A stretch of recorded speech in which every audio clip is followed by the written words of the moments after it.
गुरुभ्यो नमः। सत्यार्थ प्रकाश के चतुर्थ समोल्लास की अंतिम कक्षा में सबका स्वागत है। पीछे हमने देखा था कि महर्षि ने बताया कि क्या क्या करना चाहिए और क्या क्या नहीं करना चाहिए, और जो विद्वान है उसके क्या गुण कर्म है, और जो ब्राह्मण है, जो क्षत्रिय है, जो वैश्य है, उनको क्या क्या करना चाहिए। और मुख्यतः महर्षि ने ये बताया कि धर्म का पालन करना चाहिए, क्योंकि धर्म से इस जन्म में भी सुख होता है और परलोक में भी सुख होता है। फिर धर्म उन्होंने क्या कह दिया कि धर्मयुक्त कर्मों से ही सुख होता है। धर्म क्या है? स्वाधीनता जो है वो धर्म, स्वाधीनता से सुख मिलता है और पराधीनता से दुख मिलता है, ऐसी बात कही थी। और धर्म का पालन करना चाहिए और सत्याचार का पालन करना चाहिए, ये बातें कल के पाठ में हुई थी। और फिर उन्होंने बोला था कि स्त्री पुरुष को जो जिनका विवाह हुआ है इकट्ठे रहना चाहिए, और उनके एक दूसरे के प्रति क्या कर्तव्य कर्म है वो बताया था। और महर्षि ने एक बात कर रखी थी कि पुनर्विवाह नहीं होना चाहिए, मतलब जिनका एक बार विवाह हो गया वो दोबारा नहीं होना चाहिए। और वो अगर मैंने इस पे विचार किया तो ये अच्छी बात भी है, क्योंकि पुनर्विवाह होता है तो क्या है कि मन विचलित हो गया। कभी आजकल हम देखते हैं कईयों के, हमारे साथ ही कोई स्टाफ था, उसकी 3 विवाह तो हमारे सामने ही हो गए थे। तो मैं जब मन विचलित हुआ, दूसरे से कर लिया, तीसरे से कर लिया, तो इस तरह से क्या है कि स्थिरता नहीं रहती। इसलिए महर्षि ने बहुत अच्छी बात कही है कि बस विवाह तो एक ही बार होना चाहिए, स्त्री का भी और पुरुष का भी।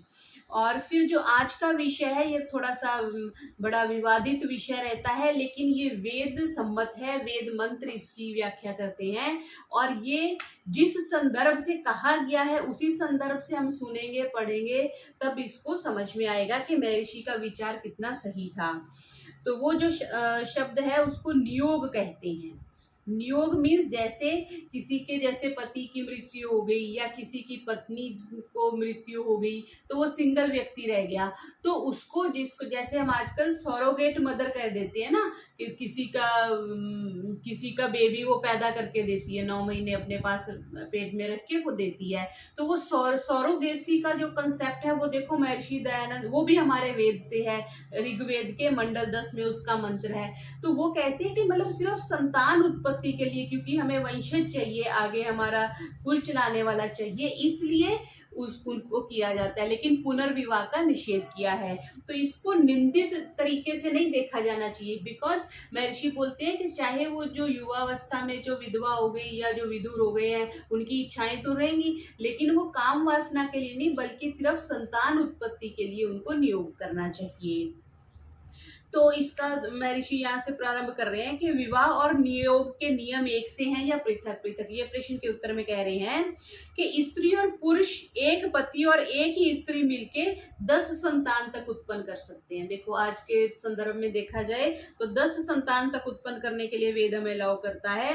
और नियुक्त स्त्री और पुरुष 2-4 से अधिक संतान उत्पत्ति नहीं कर सकते। जो विवाहित हैं वो तो 10 तक कर सकते हैं, और जो नियुक्त हैं सिर्फ वो संतान उत्पत्ति के लिए, जैसे सौरोगेसी जिसको हम आजकल कहते हैं, वो 2 या 4 से अधिक संतान उत्पत्ति नहीं कर सकते। तो ये ऐसे कह रहे हैं कि जैसे कुमार और कुमारी का विवाह होता है वैसे स्त्री, जिसकी स्त्री व पुरुष मर जाता है उन्हीं का नियोग होता है, दूसरों का नहीं होता, कुमारी का नहीं होता, मतलब जो अनमैरिड है उनका नियोग नहीं होता, जो मतलब खंडित हो गए हैं, जिनका जोड़ा नहीं रहा, उनके लिए ऐसा कहा गया है। और फिर वो कहते हैं कि ऐसे वो एक दूसरे के साथ, मतलब अगर स्त्री को आवश्यकता है तो स्त्री और पुरुष को आवश्यकता है तो पुरुष, और जो विधवा स्त्री 2 अपने लिए और दो अन्य मतलब नियुक्त के लिए वो पैदा कर सकती है। तो ये संतान को चलाने के लिए, आगे वंश को चलाने के लिए नियोग प्रथा कही गई है। और ऋग्वेद के 10वें मंडल का मंत्र है, इमाम त्वमिंद्र मीढवः सुपुत्राम सुभागाम कृणु दशास्याम पुत्रानाधेहि पतिम एकादशम कृधि।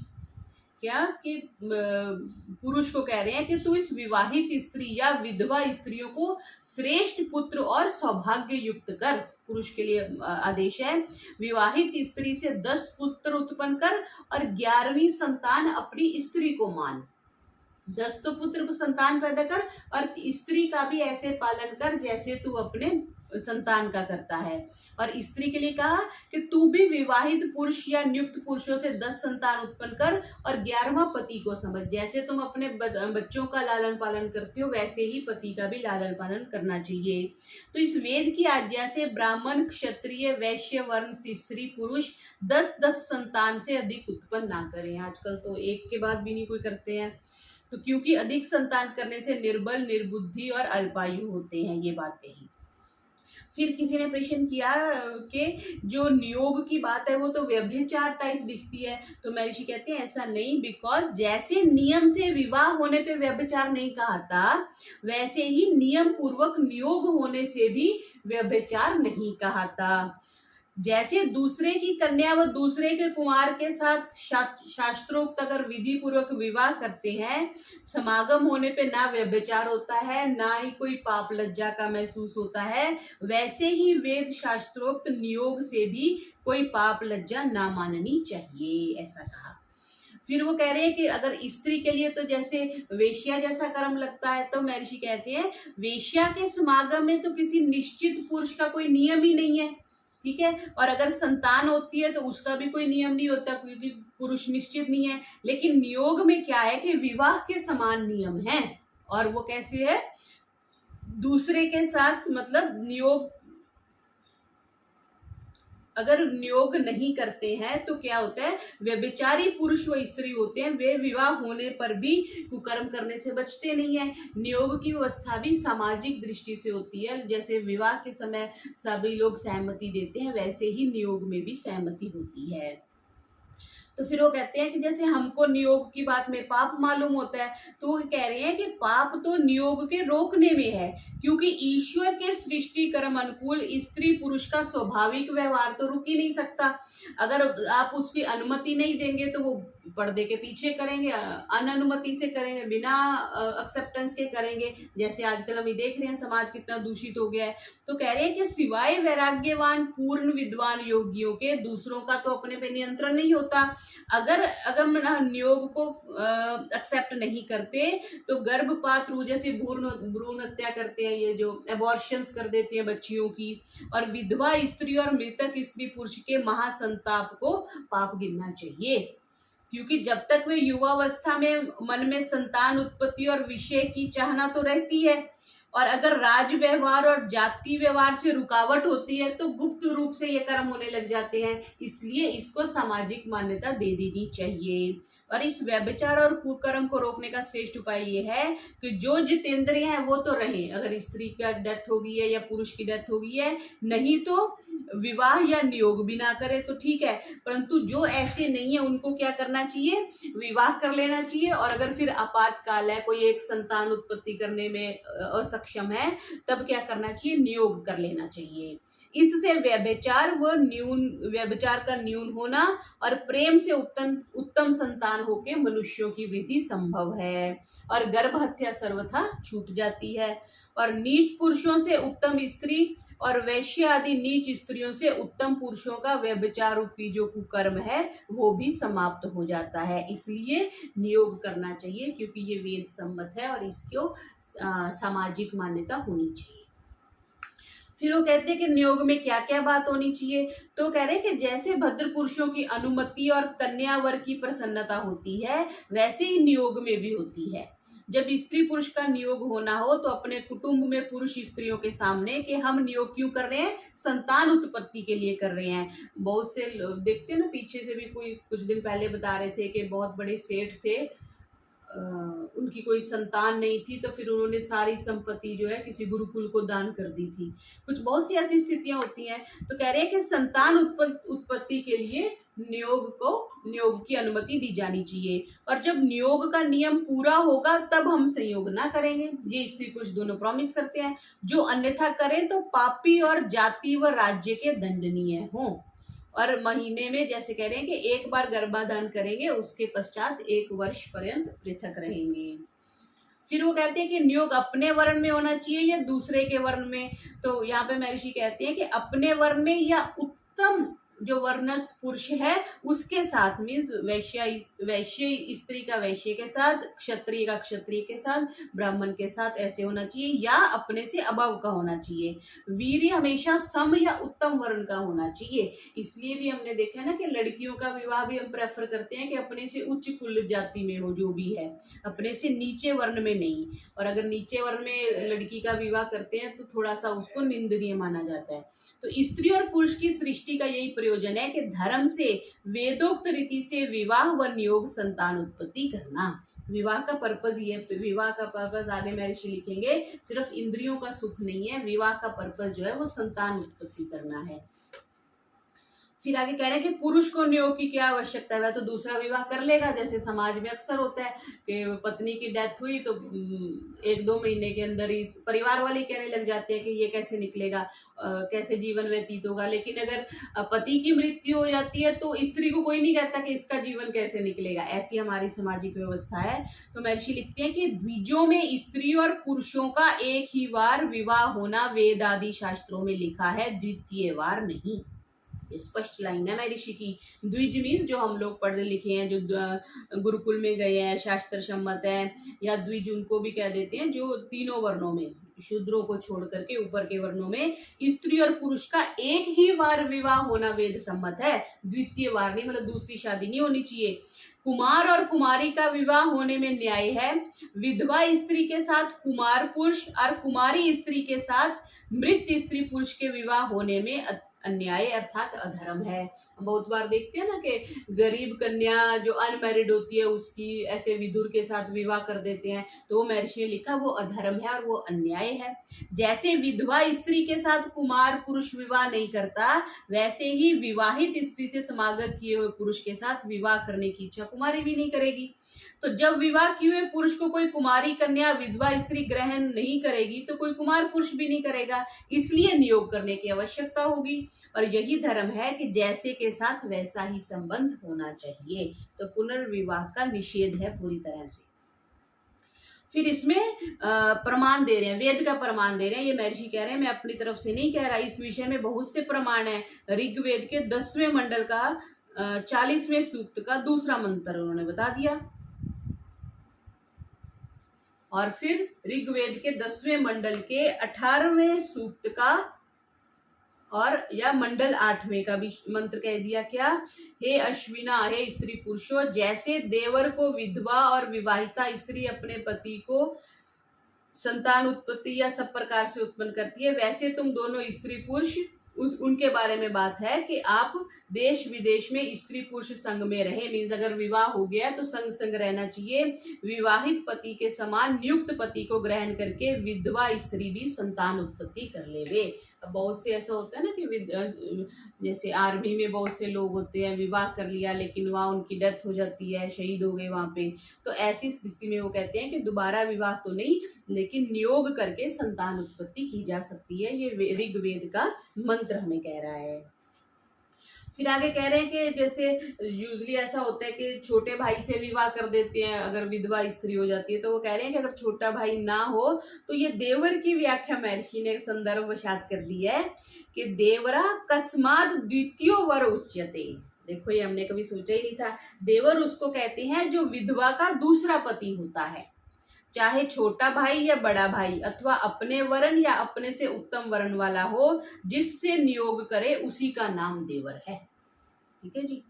इसमें भी फिर ये कह दिया कि तुम मरे हुए पति की वो छोड़ करके तुम्हें नियोग करने, संतान उत्पत्ति के लिए दूसरे व्यक्ति से तुम नियोग कर सकते हो। और नियुक्त पुरुष भी इसी नियम का पालन करे कि हमारा पर्पस सिर्फ संतान उत्पत्ति है, उसके बाद समागम नहीं होगा। फिर अथर्ववेद का भी इसमें प्रमाण दे रहे हैं। अथर्ववेद 14वें कांड के दूसरे अनुवाक का 18वां मंत्र क्या कह रहे हैं कि पति और देवर को दुख ना देने वाली स्त्री तो गृह आश्रम में पशुओं के लिए कल्याणकारी, अच्छे प्रकार धर्म नियम में चलने वाली, रूप और सर्वशास्त्र, यहाँ देखो यहाँ पे कह दिया सर्वशास्त्र और विद्या युक्त, सुवर्चा कह दिया ना जी, सुवर्चा, भर्गो देव से धीमहि धियो यो न प्रचो, वहां पे प्रचो आता है, यहाँ पे वर्चा शब्द आया है। रूप और सर्वशास्त्र विद्या युक्त उत्तम पुत्र पौत्र आदि से सहित शूरवीर पुत्रों को जनने के लिए देवर की कामना करने वाली सुख देने हारी पति व देवर को प्राप्त होके इस गृहस्थ संबंधी क्या कह दिया, अग्निहोत्र को सेवन किया करें। तो यहाँ भी कह दिया कि अग्निहोत्र करना, यज्ञ करना अनिवार्य है। फिर मनुस्मृति का उदाहरण देके कह रहे हैं, तामनेन विधानेन निजो विंदेत देवराह, जो अक्षत योनि स्त्री विधवा हो जाए या तो पति का निज छोटा भाई उससे विवाह कर सकता है।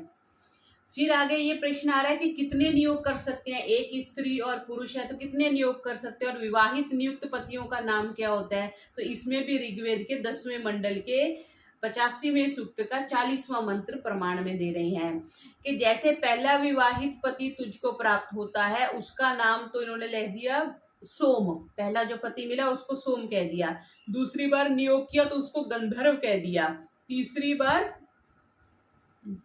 अग्नि कह दिया, चतुर्थ में अतृष्णा युक्त होने से अग्नि संजयक, और तेरे तुरीय मीन्स चौथे से लेकर के 11वें तक नियोग से जो पति होते हैं वो मनुष्य कहे जाते हैं। ठीक है जी, मनुष्य, अग्नि, गंधर्व और सोम, ये 4 नाम बता दिए।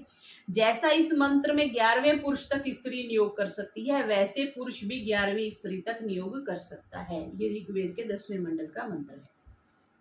फिर कह रहे हैं कि एकादश शब्द से 10 पुत्र और 11वें पति को क्यों गिने। पीछे बात आई थी ना कि पति के लिए पत्नी भी एक संतान की तरह है और पत्नी के लिए पति भी एक संतान की तरह है, तो वैसे ही पालन करना चाहिए।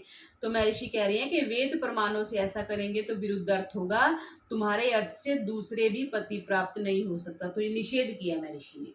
फिर मनुस्मृति का उदाहरण देते हुए कह रहे हैं कि सपिंड अर्थात पति की 6 पीढ़ियों में, पति की 6 पीढ़ियों में पति का छोटा व बड़ा भाई अथवा स्वजातीय अपने से उत्तम जातिस्थ पुरुष से विधवा स्त्री का नियोग होना चाहिए। ये भी नियम है, ऐसे नहीं, एक तो पति के ही मतलब कुल का होना चाहिए, अपनी जाति का होना चाहिए, या अपने से उत्तम जाति के व्यक्ति के साथ नियोग होना चाहिए।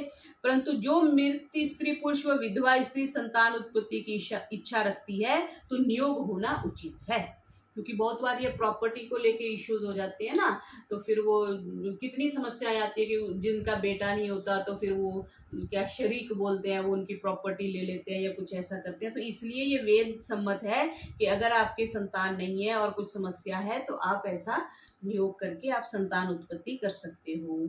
फिर कह रहे हैं जो आपातकाल और संतानों के होने की इच्छा ना होने में बड़े भाई की, बस इस तरह से उन्होंने ये बात रखी है कि विषय शक्ति नहीं करनी, सिर्फ संतान उत्पत्ति के लिए आप नियोग कर सकते हैं, जिसको सौरोगेसी के नाम से कहते हैं। और फिर महर्षि ने क्या शब्द यूज किया है, अर्थात विवाह व नियोग संतानों के ही अर्थ किए जाते हैं, पशुवत काम क्रीड़ा के लिए नहीं। आजकल हम देखते हैं ना 50 साल का व्यक्ति भी शादी कर ले, विवाह कर लेता है, 70 साल का भी कर लेता है, शायद कबीर बेदी ने 70 ईयर्स में शादी करी थी। तो विवाह का जो मेन पर्पज ही बदल गया, पशुवत काम क्रीड़ा के लिए विवाह नहीं होना चाहिए, विवाह सिर्फ संतान उत्पत्ति के लिए होना चाहिए। फिर ये आगे प्रश्न कर रहे हैं कि नियोग मरे पीछे होता है या जीते कभी। तो इसके ऋग्वेद मंडल 11वें मंडल का 10वां सूक्त का मंत्र बताते हुए महर्षि कह रहे हैं, अन्यम इच्छस्व सुभगे पति मत, जब पति संतान उत्पत्ति में असमर्थ हो तब अपनी स्त्री को आज्ञा देवे कि हे सुभगे, सौभाग्य की इच्छा करने हारे स्त्री, तू मुझसे दूसरे पति की इच्छा कर, क्योंकि अब मुझ में संतान उत्पत्ति की आशा मत कर।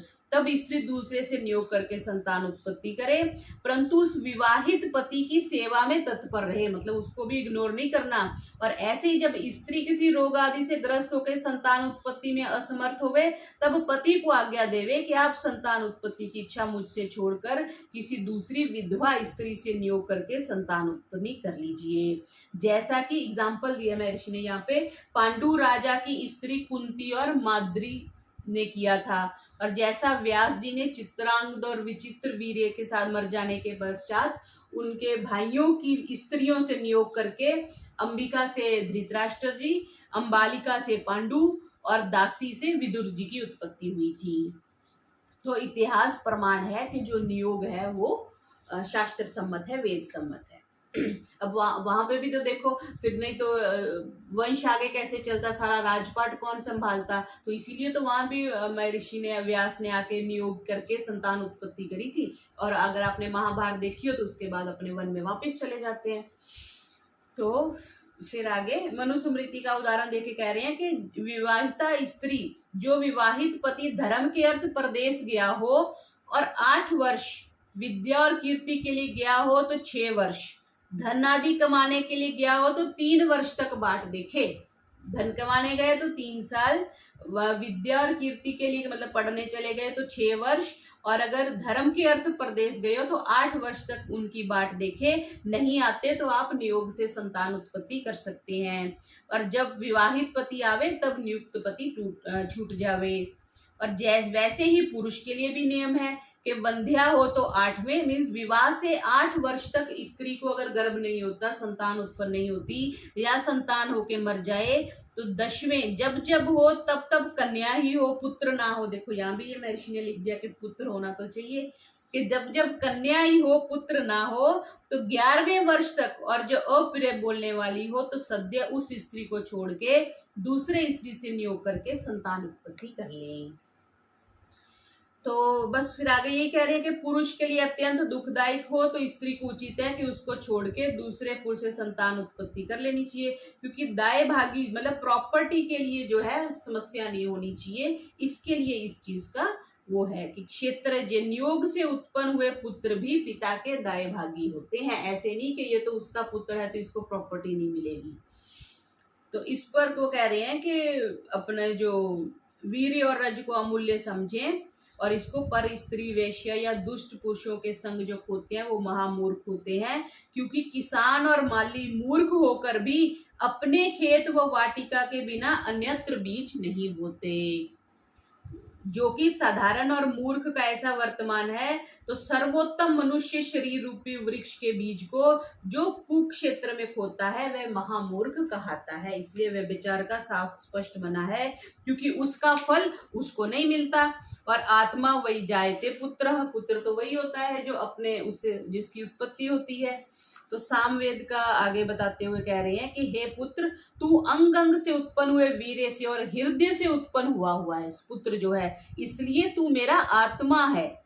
अंगाद अंगात संभवसी हृदय दधि जाय से आत्मासी पुत्र माक मृथा सजीव श्रद्धा शतम शतम। ये जब हम वो पुत्र का संस्कार करते हैं ना कर्म कांड में, जब हम करते हैं तब ये मंत्र बोलते हैं कि हे पुत्र, तू मेरे अंग अंग से उत्पन्न हुए वीर्य से और हृदय से उत्पन्न हुआ है, इसलिए तू मेरी आत्मा है। और मेरे से पूर्व तू मत मर, मतलब पिता के सामने पुत्र की मृत्यु नहीं होनी चाहिए, किंतु 100 वर्ष तक जी। और जिससे ऐसे महात्मा महाशयों के शरीर उत्पन्न होते हैं उसको वेश्या आदि दुष्ट क्षेत्र में बोना महापाप है।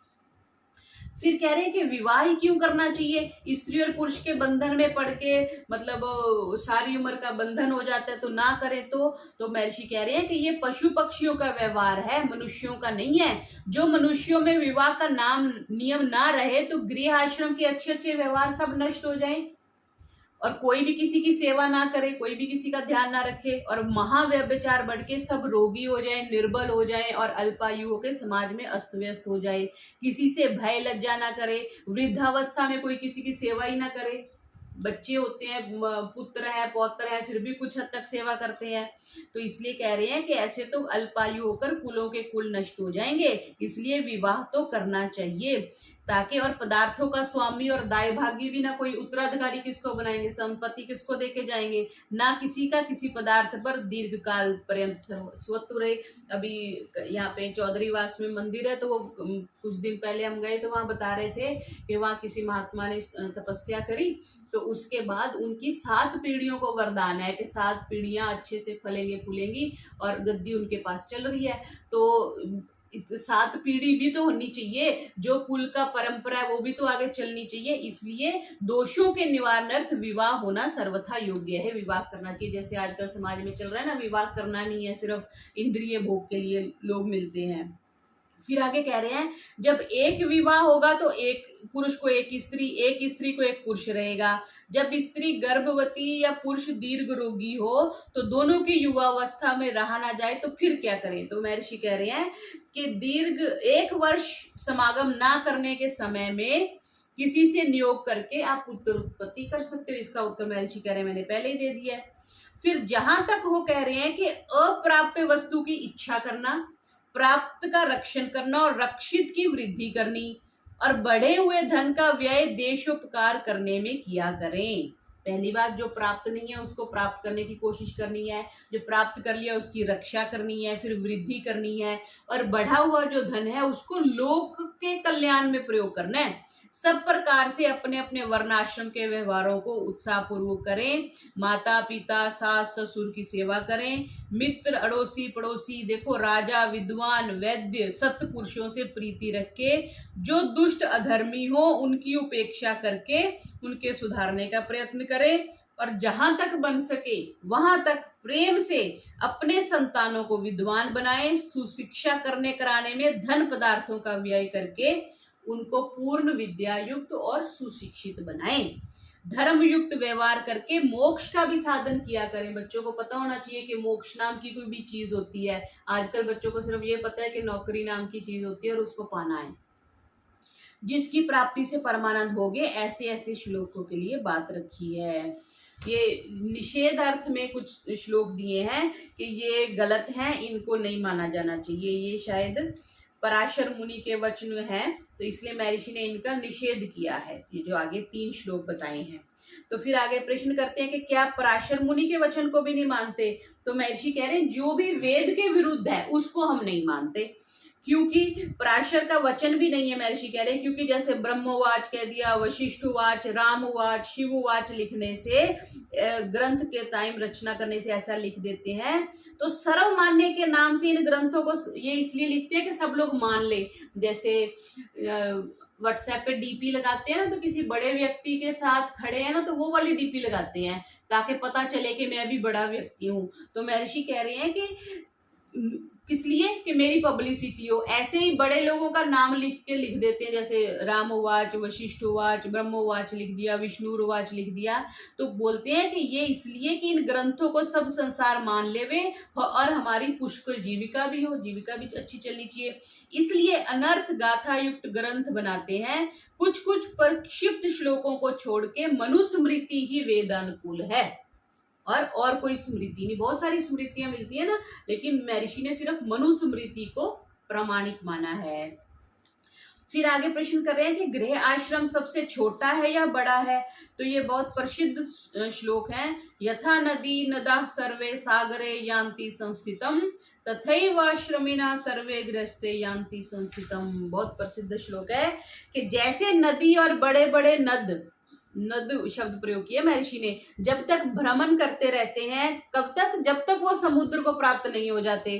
वैसे ही गृहस्थ के लिए आश्रम से ही सब आश्रम स्थिर रहते हैं। गृहस्थ है तो ही ब्रह्मचर्य चलता है, तो ही वानप्रस्थ चलता है, तो ही सन्यासी चलता है। बिना इस आश्रम के किसी आश्रम का व्यवहार सिद्ध नहीं होता।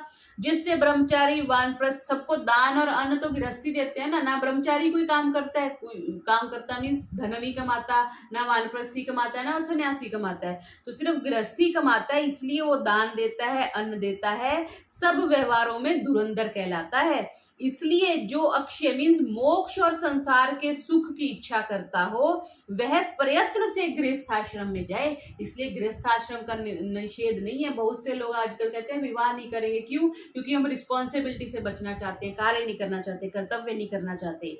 तो जो गृह आश्रम दुर्बल इंद्रिय और भीरु और निर्बल पुरुषों के धारण करने के अयोग्य है, जो दुर्बल है, जो कार्य नहीं करना चाहता, या मन से जो कमजोर है, भीरू कमजोर को कहते हैं ना, और निर्बल पुरुषों से धारण करने के योग्य है, उसको अच्छे प्रकार से धारण करना चाहिए। इसलिए गृहस्थ आश्रम को सबसे उत्तम माना गया है। ये कहती है ना, सारी नदियां जाके जैसे तब तक घूमती रहती है जब तक समुद्र में नहीं जाती, वैसे ही सब लोग जो है गृहस्थ आश्रम के डिपेंडेंट रहते हैं। इसलिए जो कुछ भी व्यवहार संसार में है उसका आधार जो है वो गृहस्थ आश्रम है। जो यहाँ गृहाश्रम ना होता तो संतान उत्पत्ति के ना होने से ना तो ब्रह्मचर्य होता और ना ही संतान जब कहते हैं ना 50 साल ज्येष्ठ पुत्र बड़ा हो जाए तो उस पुत्र के पुत्र हो जाए तब पिता को वानप्रस्थ ले लेना चाहिए। तो ब्रह्मचर्य वानप्रस्थ तभी होगा जब संतान उत्पत्ति होगी, संतान उत्पत्ति तभी होगी जब आप गृहस्थाश्रम में जाएंगे। और संन्यास आश्रम कैसे हो सकते हैं जब गृहस्थ नहीं होगा। तो इसलिए जो गृहस्थ आश्रम की निंदा करता है वह निंदनीय है और जो प्रशंसा करता है वो प्रशंसनीय है। तभी गृह आश्रम में सुख होता है जब स्त्री पुरुष दोनों परस्पर प्रसन्न रहें, विद्वान रहें, पुरुषार्थी रहें और सब प्रकार के व्यवहारों के ज्ञाता हों कि सन्यासी आ गया तो कैसे अटेंड करना है, वानप्रस्थी आ गया तो क्या सेवा करनी है। इसलिए गृहस्थ आश्रम के सुख का मुख्य कारण क्या है? ब्रह्मचर्य। ब्रह्मचर्य जितना स्ट्रांग होगा तो गृहस्थ आश्रम अच्छा जाएगा। तो और पूर्वोक्त स्वयंवर विवाह है, स्वयंवर विवाह होते हैं तो अच्छा निभता है, ऐसा महर्षि का मानना है। महर्षि कह रहे हैं ये संक्षेप से समावर्तन, विवाह और गृह आश्रम के विषय में शिक्षा लिख दी। इसके आगे वानप्रस्थ और संन्यास के विषय में लिखा जाएगा। इति श्रीमद्दयानंद सरस्वती स्वामी कृते सत्यार्थ प्रकाशे सुभाषा विभूषिते समावर्तन विवाह गृह आश्रम विषय चतुर्थ समूलासा संपूर्णः। ओम शांति शांति शांति। सर्वेभ्यो नमः।